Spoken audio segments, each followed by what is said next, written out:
what is currently going on between Alexander Isak and Newcastle fans. Newcastle fans are not happy with Alexander Isak. At the moment, they don't even want Newcastle to sell Alexander Isak. They say that Newcastle should keep Alexander Isak there, that they should not sell Alexander Isak. They should find Alexander Isak and they should also keep him there to rot. Though it is going to affect their PSR, but they don't care. They say whatever that is going to happen should happen, that Newcastle should keep Alexander Isak. They should find him, they should keep him there to rot. What did Alexander Isak do? He refused to play for Newcastle. He said that he's not going to play for Newcastle again. And all the media, they are not happy with Alexander Isak. So even Abala said that, who does Alexander Isak think he is? So what is currently wrong? Let's be honest. Alexander Isak is not getting it right. He's not getting it right. I know that some people will still say that a player wants to leave, that Newcastle should allow him to leave. Yes, Newcastle should allow him to leave. But when you look at a player like Alexander Isak, he signed 6 years contract, and this is a job he is contracted to do, and he is paid for it. So why would Alexander Isak refuse to play for Newcastle? If he decides to leave as a player, he can leave, but not in this manner. It is very, very rude. Alexander Isak is not getting it right. He is getting it wrong. This is not the right way to follow it. Look at their fans. I was going to save this for the pod, but I actually want to address the Newcastle owners right now. Please, as Sabrina Carpenter once said, please, for the love of God, make him rot. Yeah. Let him rot, yes. Right? Don't play him. Let him go on strike. Stick him in the reserve. World Cup, yeah. Fight, no, and if he stays on strike, how does the wage? Fine him. 2 weeks' wages. Last year. But he doesn't get his wages either. I'm not sure how the fine. No, you still get paid. Oh. For every training session you miss, 2 weeks' wages. For every game you miss, a month's wages. Fine him as much as you possibly can, because that's where it hurts him in their pockets. If he doesn't want to play, cool. Don't sell him. Make him rot. Take the hit. I know it will affect the club PSR wise, and it will. It's a. But this is exactly what he wants. Yeah. He's trying to pin you into a corner to make you force the move and just sell him for a cheaper value than you value him at. Don't do it. Don't be bullied by that little rat. By the way, make him rot. The word out of the club. All right, football fans, welcome to the Footy Battle, where we discuss developing stories around the world of football. I'll quickly react to Isak as regards what he's saying concerning Alexander Isak. He seems not to know what he's saying.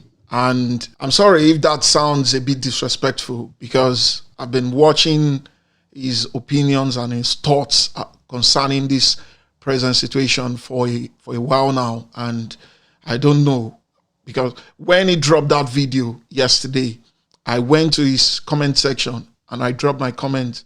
And from what he replied, it shows he doesn't have the in-depth knowledge of the situation and what was going on, and the reason why Alexander Isak was throwing tantrums. I posted immediately. I posted from the Instagram story of Alexander Isak, what he posted yesterday. I posted it there. And I told Isak, I said, it will do you a lot of good if you continually do more research before you make videos. I'm a football analyst. I'm not part of those that say, forced to post.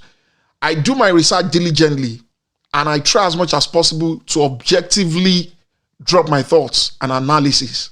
And concerning this situation, whoever it is that is on this social media space, come with your thoughts and everything.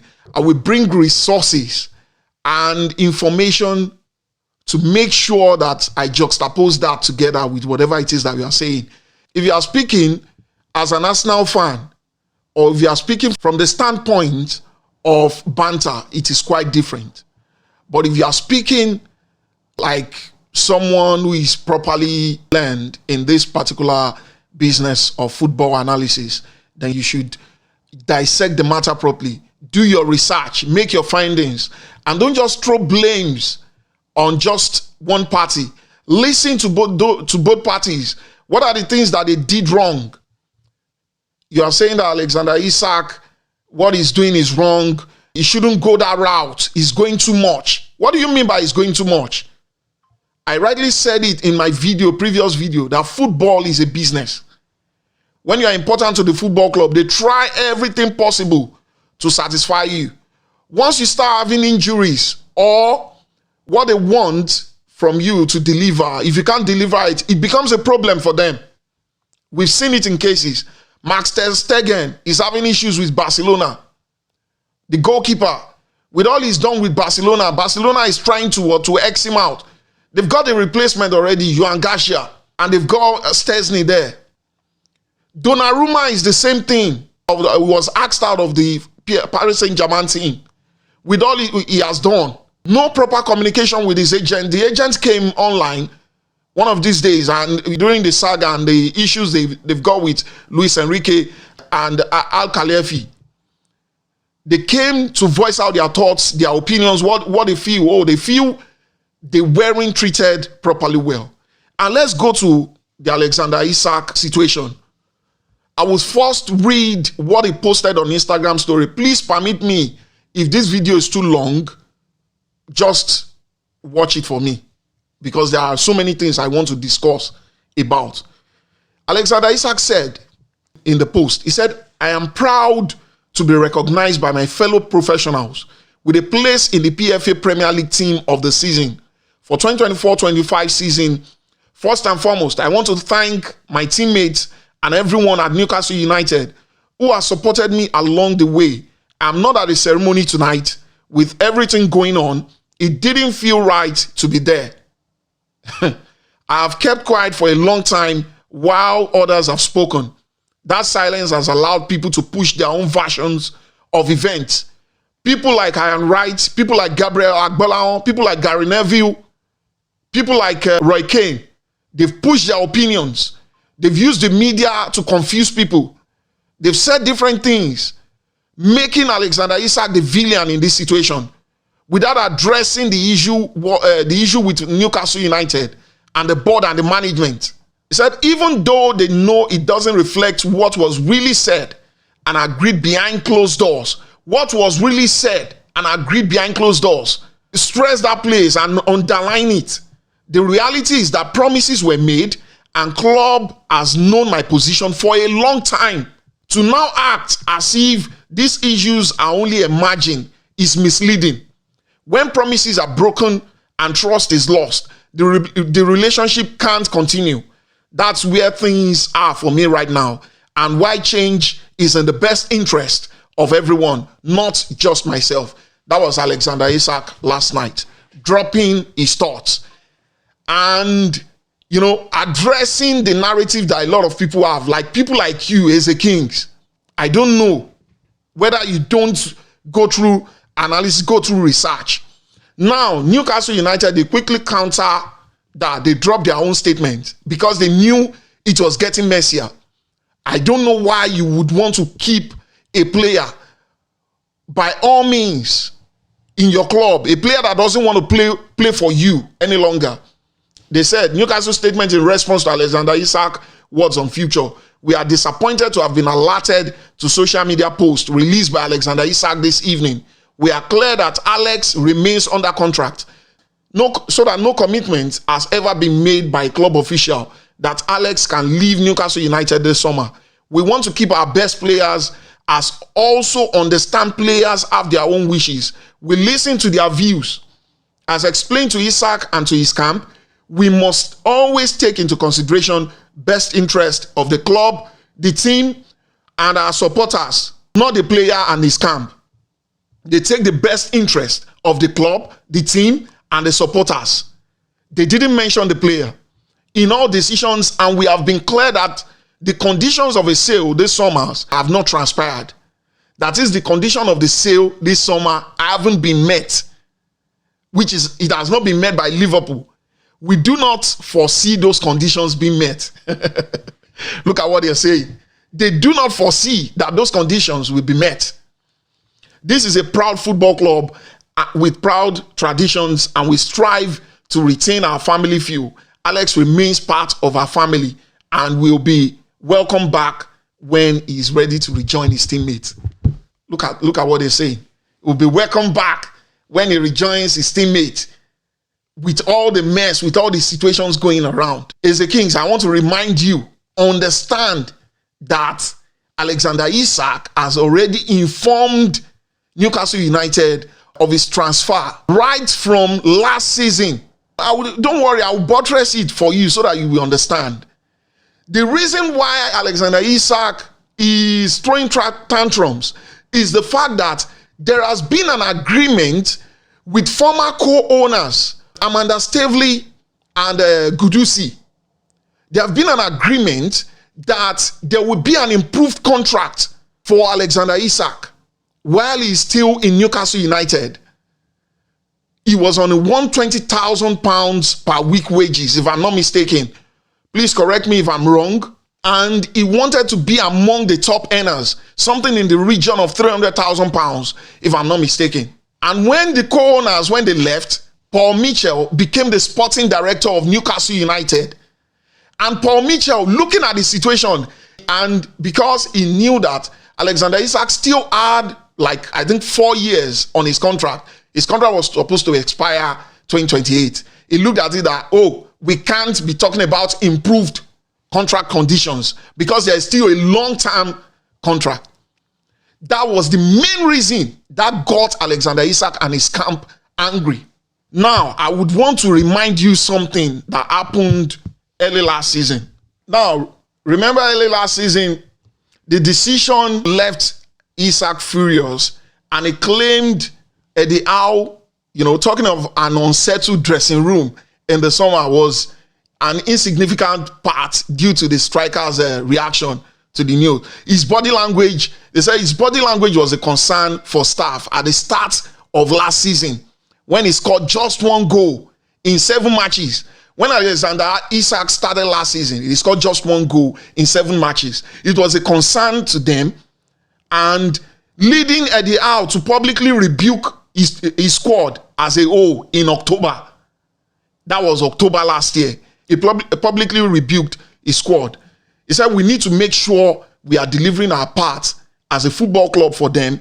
Howe said at the time, but also the player has to perform to that level. If he's saying he has huge ambitions, he has to be actually doing the business on the pitch. It's a two-way thing. The challenge is always thrown back. As a player, you can sit down and say, I want to play European football, but you then have to play to that level as well. Isak was currently earning £120,000 per week, and he believed he was being paid below the market value. And he, like others, wanted to see the club and its Saudi owners show more ambition, not just talk about it like Amazon documentaries. And for the club to show tangible signs of intent and progression. Look at what happened. Just 1 goal in 7 matches that Alexander Isak had in the early part of last season. He was called to order. They started discussing it. Oh, if you want to improve wages, you have to perform. Now, he has performed now. 27 goals last season in all competitions. 27 goals in 42 appearances. What more do you want? You are not ready to give him the improved wages. You are still stopping him from leaving. You slam a £150 million price tag on Alexander Isak. Some sources say it could rise to £171 million. Is it right for an agreement that has already been made? And what exactly are they doing in Newcastle United? Is Alexander Isak the reason why they couldn't get their target? Players like Mohamed Kudus, they lost out on him. Benjamin Sesko, they lost out. Liam Delap, they lost out. Brandon Bemo, they lost out. James Trafford, they lost out. Amongst other players. If you are to keep a player like Alexander Isak, you need to show intent. Very, very important. You need to show seriousness. And Newcastle United behaving as if they are a saint all along. They are a saint. They woke up one morning and become a saint, and they are acting as if their players are untouchable. It is not possible. Your players can't be untouchable. You need to pass through a process before you get to that level. I think to an extent, the player of the clubs that are untouchable at the moment is still Real Madrid. Even Barcelona, Inigo Martinez left there. What are you telling me? Is Real Madrid, to an extent, they are immune to what is happening? Chelsea have lost their best player in the past. It is a process that you must pass through. You don't just jump that process. Eddie Hazard left Chelsea and went to Real Madrid. Antonio Rudiger ran his contract out and went to Real Madrid. Should we talk about Arsenal? They lost Van Persie to Manchester United, amongst other players. Should we talk Liverpool? Felipe Coutinho left. Fernando Torres said he wants to play for Chelsea. He left. They didn't say, oh, you must stay. By all means, they must force you. Luis Suarez left. They didn't force him to stay. Then why is Newcastle different? The same move that Alexander Isak is making now, Anthony Gordon made that move when he was to move in 2023 to Newcastle United Talking about double standard, nobody is talking about that one. All these sport pundits. Oh, Isak did this, Isak did that. Harry Kane forced his move to Bayern Munich. Nobody talked about that. Raheem Sterling forced his move from Liverpool to Manchester City.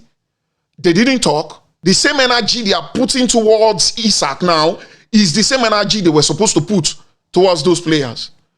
The same thing Isak is doing, Johan Wissa is doing it with Brentford, and he wants to force his move to Newcastle United. What I would say overall is that free Isak and as a Kings, it is very important for you. Always check, confirm before you start concluding. Bringing things that suit your hearing. Be very objective. Your fan base is not just for one football club. I don't know how you run your fan base. I can't teach you how you are doing it.